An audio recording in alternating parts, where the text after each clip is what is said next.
தடைக்கான காரணங்கள்னு நிறைய சொல்லிக்கிட்டே இருக்காங்க. நிறைய பேர் இன்னும் தமிழ்நாட்டுல கல்யாணமும் ஆகாம தான் இருக்காங்க. ஸோ இதுக்கு ஃபர்ஸ்ட் காரணம் என்னவா இருக்கும்?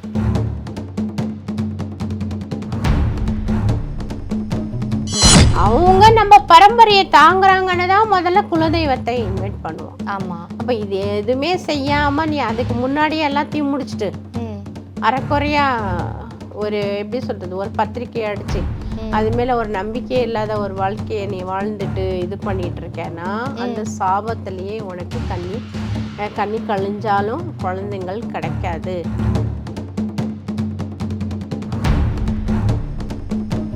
நிறைய பேருக்கு வந்து மாப்பிள்ளை பொண்ணை பிடிச்சிரும். ஆனா வந்து இந்த ஜாதகத்துல பொருத்தம் ஒத்து போகாது. இந்த பொருத்தம் ஒத்து போகாம கல்யாணம் பண்ணலாமாமா?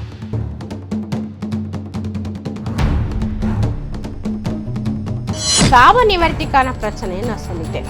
அது மிருகங்களோ இல்லை வாயில்லா ஜீவனங்களோ நம்ம செஞ்சிருக்கிற தவறுகளை அதுங்க நம்மளுக்கே தெரியாம தானே செய்யறோம். அப்போ அந்த தவறை மன்னிக்கிறதுக்கான ஒரு பாவ மன்னிப்பு தான். OS பக்தி நேயர்களுக்கு வணக்கம். நான் உங்கள் அபிநயா. ஸோ இன்னைக்கு நம்ம நிகழ்ச்சியில யார் இணைந்திருக்காங்க அப்படின்னு பார்த்தீங்கன்னா நம்ம நசீமா அம்மா அவர்கள் தான். வணக்கம்மா. வணக்கம் அம்மா. இப்போ பார்த்தோம் அப்படின்னா நம்ம என்ன பேச போகிறோம் அப்படின்னா திருமண தடை தான். நிறைய டைம் பேசிட்டோம். நிறைய விஷயங்கள் வந்து திருமண தடைக்கான காரணங்கள்னு நிறைய சொல்லிக்கிட்டே இருக்காங்க. நிறைய பேர் இன்னும் தமிழ்நாட்டில் கல்யாணமும் ஆகாம தான் இருக்காங்க. ஸோ இதுக்கு ஃபர்ஸ்ட் காரணம் என்னவா இருக்கும்? ஃபஸ்ட்டு காரணம்னு சொல்லப்போனால் அவங்களோட ஜாதகங்களில் இருக்கிற டைமிங்கு. ஓகே ஓகே முதல்ல ஜாதக கட்டங்கள் வந்து நம்ம கரெக்டாக பார்த்துக்கலாம். சரியா? அந்த ஜாதகங்களில் வந்து சில விஷயங்கள் இருக்கு. ஓகேவா? அந்த விஷயங்களை பார்த்து கரெக்டாக நம்ம மணப்பெண்ணை அமைச்சோம்னா வாழ்க்கை நல்லா இருக்கும். ஓகே அந்த ஜாதகமே சரியில்லை, பொண்ணுக்கும் சரியில்லை மாப்பிள்ளைக்கும் சரியில்லைன்னா அமையாது, டிலே ஆகிட்டு போகும். சரி, அது ஒன்று. நெக்ஸ்ட் வந்து குலதெய்வம் சாபம். குலதெய்வம் சாபம் இருந்தாலும் கல்யாணம் நடக்காது. கல்யாணங்கிறது என்ன? சுபகாரியம். ஒரு 50 வருஷத்துக்கு அவங்களோட தலைமுறையா குழந்தைங்கள் அவங்களோட பரம்பரை வளரக்கூடிய விஷயம். அது ஒரு திருமணங்கிறது அதுக்கு தான். ஓகேவா? சரி, அதே மாதிரி இந்த இப்போ நிறைய ட்ரெண்டிங்கா என்ன சொல்றது, லிவிங் ரிலேஷன்ஷிப் வாழ்றது, இல்லை வந்து மேரேஜ் பண்ணிக்கிட்டு வேற அவங்களோட தொடர்ல இருக்கிறது, இல்லை வந்து கணவனுக்கு இல்லை மனைவிக்கோ துரோகம் பண்றது. ஓகே இந்த மாதிரி அவங்களோட வாழ்க்கையில பெத்தவங்களோட வாழ்க்கையில நடந்திருக்கும். ஓகே அப்ப இவங்களுக்கு அந்த சாபக்கேடு உருவாகும். யாருக்கு? பிள்ளைங்களுக்கு. ஓகே அப்போ அந்த சாபத்தை இவங்க தான் அனுபவிக்கணும். புரியுதுங்களாப்பா? புரியுது. அந்த மாதிரி இருந்து அபார்ஷன் பண்ணிருக்கலாம், அந்த கருவோட சாபத்தை வாங்கியிருக்கலாம். புரியுதா? கருவை கழிக்கிறதும் சாபக்கேடு தான். அதுவும் சாபம் குடிக்கிறது தான். உயிர் தானே அது. ஆமா, அதை இறைவன் தானே கொடுக்குறான். அப்போ பூமிக்கு வர்றதுக்கு முன்னாடியே அதை அழிக்கிறாங்கல்ல, அப்போ அது சாபம் கொடுக்காதா? கொடுக்கும் கண்டிப்பா. இப்போ நான் உன்னை கொல்ல போறேன். ஓகேவா? அப்போ நீ கருவுல இருந்தாலும் நான் என்ன பேசுறேங்கிறது உனக்கு தெரியும். அது உணரக்கூடிய ஆற்றல் தான் ஆன்மா.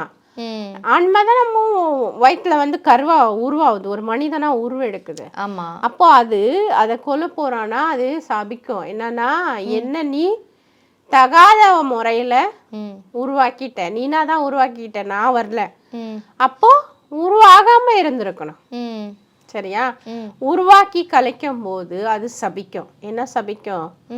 அடுத்த தலைமுறை உன் தலைமுறையில கல்யாணம் கலையாம இருக்கட்டும், இல்ல குழந்தைங்களே பிறக்காம இருக்கட்டும் அப்படின்னு சபிக்கும். அப்பதான் அவங்க பிள்ளைங்களுக்கு அதாவது கல்யாணமாயி குழந்தை பிறந்தாலும் கல்யாணம் நடக்காது, நடந்தாலும் குழந்தை பிறக்காது. புரியுதுங்களா? இதெல்லாம் சாபக்கேடு தான். ஓகே அந்த மாதிரி விஷயங்கள் கவனமா இருக்கணும். ஓகே, இப்போ நீங்க சொன்னதுலயே வந்து ரொம்ப புதுசா எனக்கு இருந்தது வந்து குலதெய்வ சாபம். ஏன்னா நான் இது வரைக்கும் திருமண தடைக்கு நம்ம நிறைய இன்டர்வியூஸ் எடுத்திருக்கப்ப நிறைய பேர் நிறைய விஷயங்கள் சொல்லுவாங்க.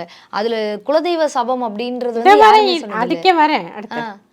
அப்போ இந்த மாதிரி இருந்துட்டு ஒரு கண்ணியமா இருந்துதான் நம்ம ஒரு கல்யாணத்தை பண்ண வைப்போம். அப்போ அந்த குலதெய்வத்துக்கு முதல் உரிமை நம்ம என்ன கொடுப்போம்? பத்திரிக்கை அடிப்போம், பத்திரிக்கை வைப்போம், குலதெய்வத்தை ஆகணும் பண்ணுவோம், இன்வைட் பண்ணுவோம். ஒரு கெஸ்ட் மாதிரி இல்ல, அவங்க நம்ம பரம்பரையை தாங்குறாங்கன்னு தான் முதல்ல குலதெய்வத்தை இன்வைட் பண்ணுவோம். ஆமா. அப்ப இது எதுவுமே செய்யாம நீ அதுக்கு முன்னாடியே எல்லாத்தையும் முடிச்சுட்டு அரைக்குறையா ஒரு எப்படி சொல்றது ஒரு பத்திரிக்கை அடிச்சு அது மேல ஒரு நம்பிக்கையே இல்லாத ஒரு வாழ்க்கையை நீ வாழ்ந்துட்டு இது பண்ணிட்டு இருக்கேன்னா அந்த சாபத்திலேயே உனக்கு கண்ணி கழிஞ்சாலும் குழந்தைங்கள் கிடைக்காது, நிரந்தர வாழ்க்கை அமையாது.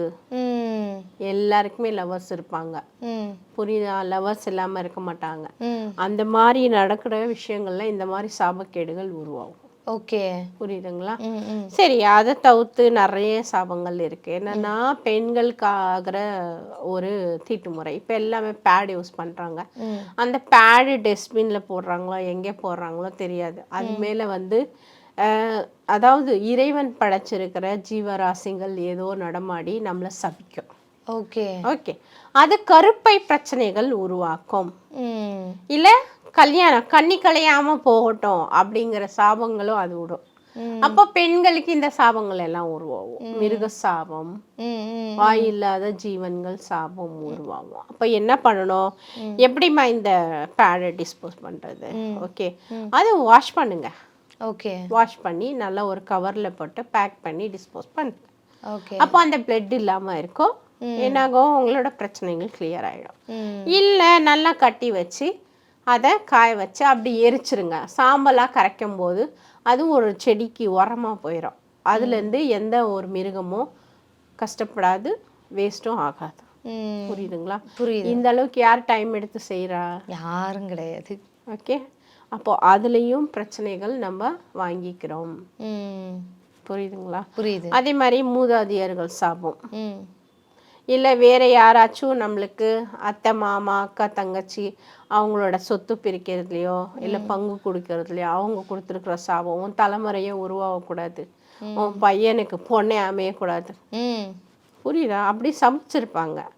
அப்போ அந்த சாபங்கள் எல்லாம் நம்ம எது இதில் நம்மளுக்கு உறுதியாக நம்மளை பின்தொடருது அப்படின்னு பார்த்து பக்குவமாக நிவர்த்தி பண்ணிக்கிட்டாங்கன்னா நல்லபடியாக கல்யாணம் நடக்கும். 100% நடக்கும். ஓகே ஓகே, அது தெரிஞ்சுக்காமவே என்ன பொண்ணு வருது தட்டி போயிடுது, மாப்பிள்ளை பார்த்தேன் தட்டி போயிடுது. இது வரைக்கும் சில என்கிட்ட கேட்குற கொஷின்ஸ் என்னன்னா, இது வரைக்கும் என் பொண்ணுக்கு 58 மாப்பிள்ளை பார்த்துருக்கேன், எந்த மாப்பிள்ளை அமையலம்மா அப்படிம்பாங்க, பெருமையா சொல்லுவாங்க.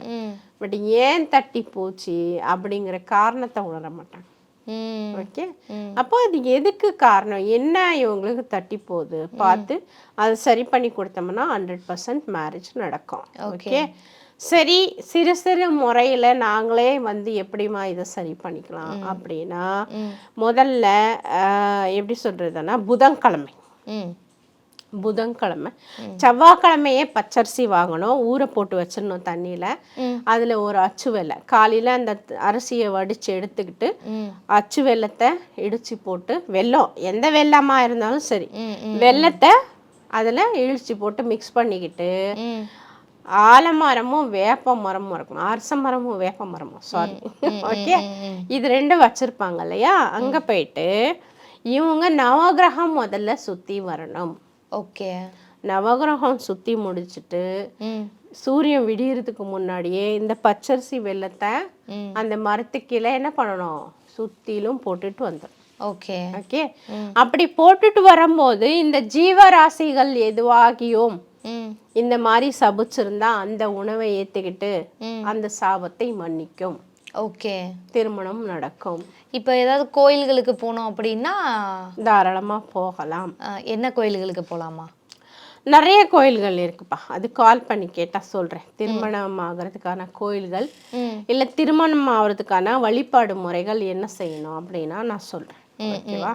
அது அவங்கவுங்க ஜாதகத்துக்கு ஏற்ற மாதிரி சொன்னாதான் பலன் கிடைக்கும். நம்ம சும்மா சாதாரணமாக சொன்னாக்கா பலன் கிடைக்காது. ஓகே ஓகே, சாப நிவர்த்திக்கான பிரச்சனையை நான் சொல்லிட்டேன்.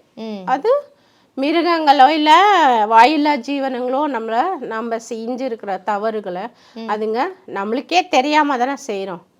அப்போ அந்த தவறை மன்னிக்கிறதுக்கான ஒரு பாவ மன்னிப்பு தான் அது. மன்னிக்கும், சரிங்களா? அதனால பல தோஷங்களும் நிவர்த்தி ஆகும். சரியா?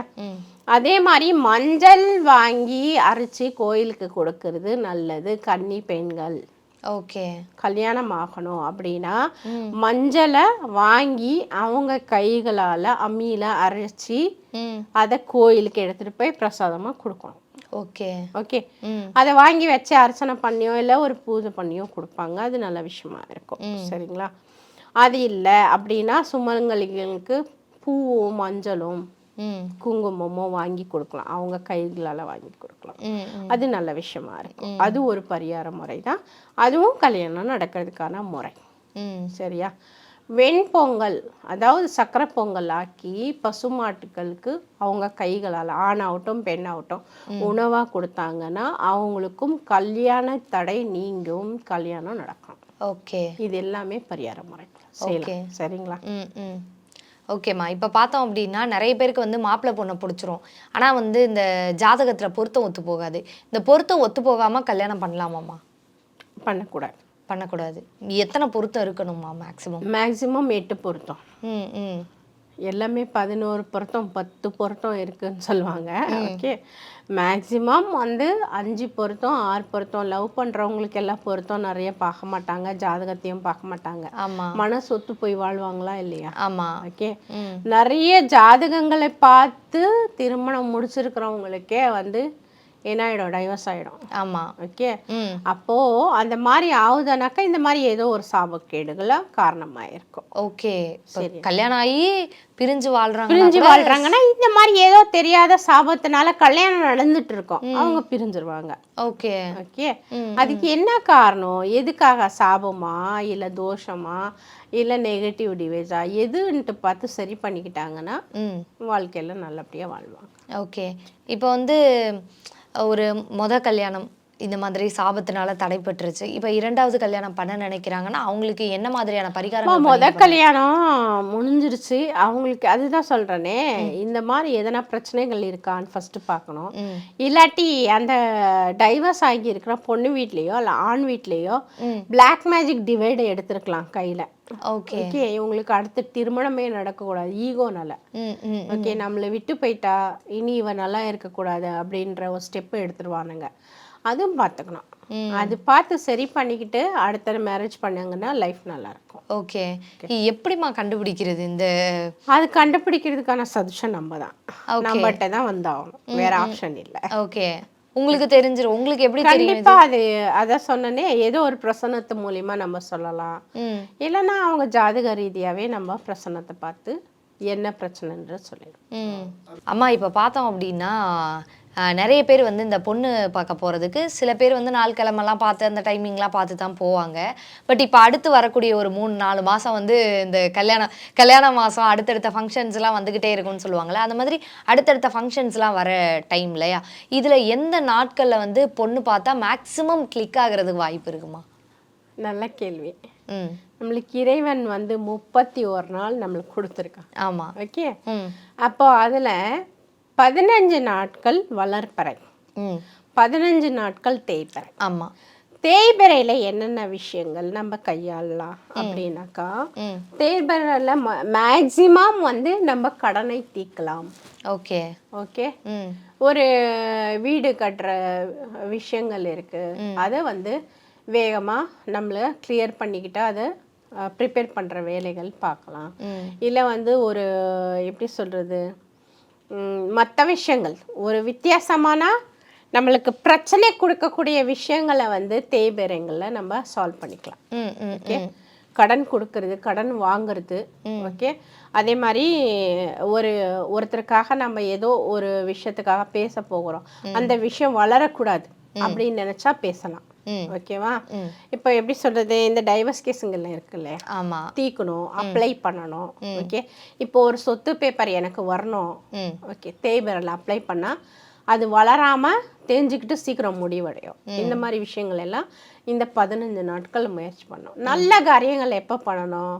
அமாவாசை முடிஞ்ச 3வது நாள்லேருந்து பொண்ணு பார்க்க போகலாம், பால் காய்ச்சலாம். ஓகே, ஒரு எப்படி சொல்றது, நல்ல விஷயங்கள் அனைத்துமே நம்ம பண்ணலாம். வீடு கட்டுறதுக்கான விஷயங்கள் பார்க்கலாம், வாஸ்து பார்க்கலாம், இது என்ன சொல்றது, ஜாதக பொருத்தம் பார்க்கலாம், பொண்ணு மாப்பிள்ளை சந்திக்கலாம், புரியுதுங்களா? இல்லை வந்து பரிசம் போடுறவங்களும் இருக்காங்க. இந்த 15 நாட்கள், அதாவது பௌர்ணமி வர வரைக்கும் இந்த 15 நாட்கள்ல எந்த நாட்கள் வேணாலும் யூஸ் பண்ணலாம். அது மெயினா யூஸ் பண்ணக்கூடிய நாட்கள் அப்படின்னா பொண்ணு பார்க்க வியாழக்கிழமை வெள்ளிக்கிழமை போறது சிறப்பானதா இருக்கும். சனிக்கிழமை போறது தவிர்க்கணும். ஓகே. ஸோ வளர்ப்பறையில கூட சனிக்கிழமை பொண்ணு பார்க்க போகிறது தவிர்க்கணும். ஓகே. ஞாயிற்றுக்கிழமையில போகலாம். ஞாயிற்றுக்கிழமையில எந்த ஒரு பிரச்சனையும் இல்லை. ஏன்னா அதுதான் ஆரம்ப நாள். நம்ம திங்கக்கிழமை ஆரம்ப நாள்னு சொல்றோம், திங்கக்கிழமை கிடையாது, ஞாயிற்றுக்கிழமை தான் ஆரம்ப நாள். சூரியனு கூடிய நாள் திங்கக்கிழமை தான், ஞாயிற்றுக்கிழமை தான்.